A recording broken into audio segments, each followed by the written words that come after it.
Hi, Digital Literacy team. Welcome everyone to this webinar.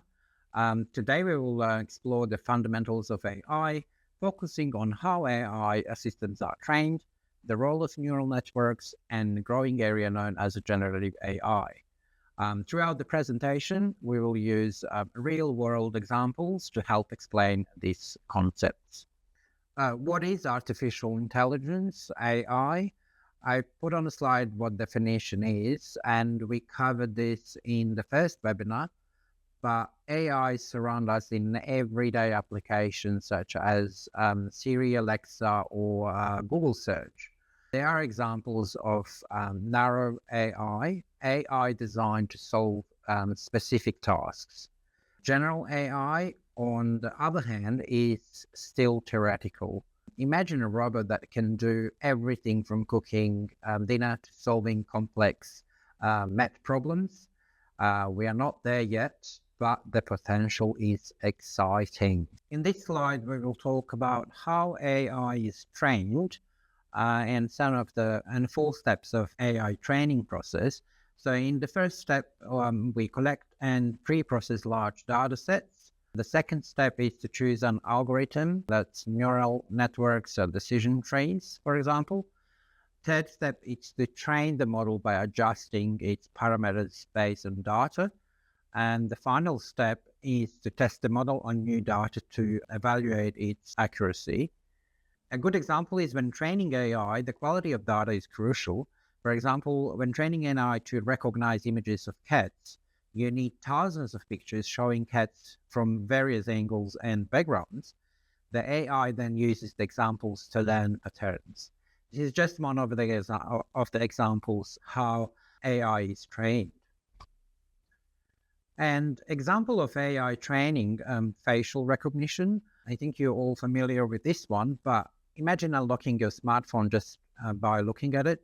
We're already doing that. And this is made possible by facial recognition technology, which uses artificial intelligence to identify your unique facial features.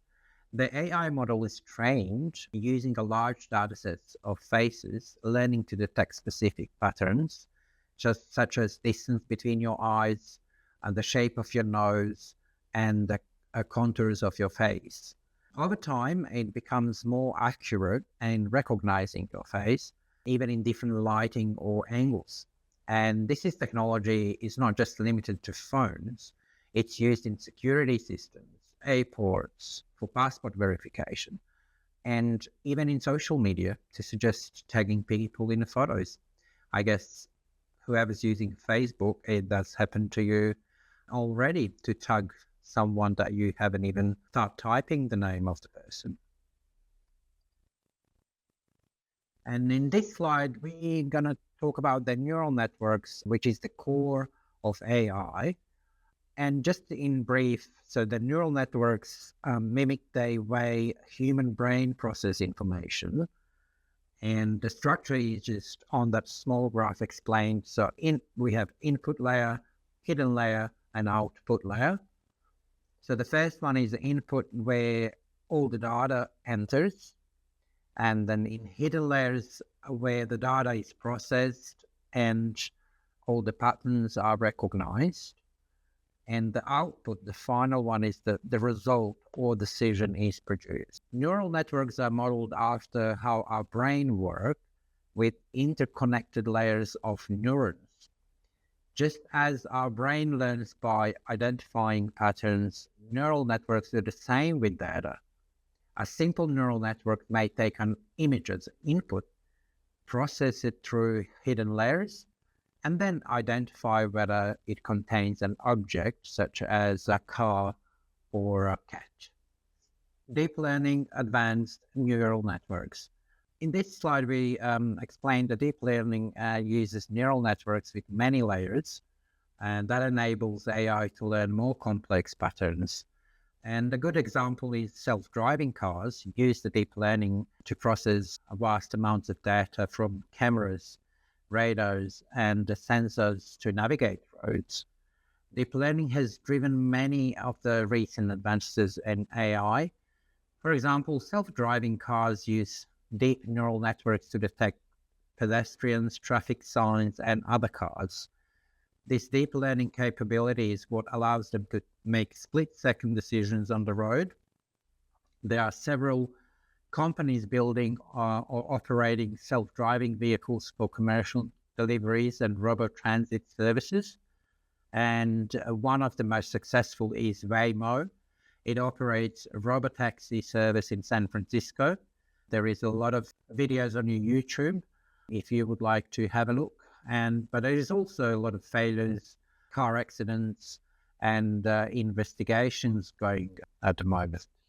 Real world examples of generative AI. We previously in the webinar one touched base some of them, but ChatGPT obviously is very popular and it does generate written content like customer support responses or writing a code. DALL-E creates custom images based on descriptive text. I just put as example a cat flying a spaceship, but you can maybe give it a go with a different prompt. AI tools generate music based on the land styles from various genres. Example is a Sonar and Udio. In marketing, companies use generative AI to create personalized ads. For instance, if you are shopping for shoes online, an AI system could generate an ad with a custom image of shoes based on your preferences. In entertainment, AI tools are being used to generate original pieces of music, making it possible to create new songs on demand. We will go deeper in each of those generative AI in the future webinars. Ethical considerations in AI. Bias in AI. AI models can inherit biases from the data they are trained on, leading to biased decisions. Example is a facial recognition AI system can be less accurate for certain demographics if trained on non-diverse data sets. Hallucinations in generative AI.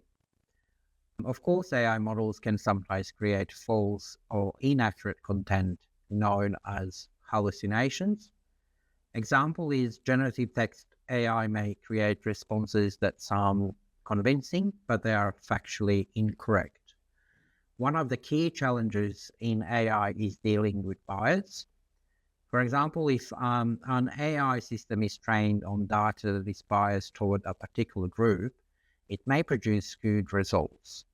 Back in 2018, Amazon abandoned an AI hiring tool after discovering it discriminated against women.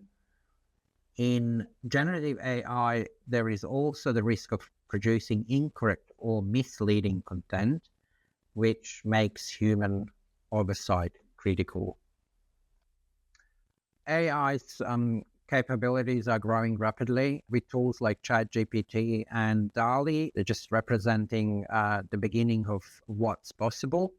Yes, it is important to acknowledge the challenges AI faces, such as bias and generating inaccurate information known as hallucinations. This highlights the need for responsible use of AI technology. For hands-on experiment, I recommended using Google Colab to build a simple neural network. You can also explore open source generative AI models if you're not already, and just to understand how they work. Feel free to try this out, and I would like to hear about your experiences. Thank you for attending today's sessions. If you have any feedback or questions, please scan the QR code. And until next time, thank you for watching. Bye.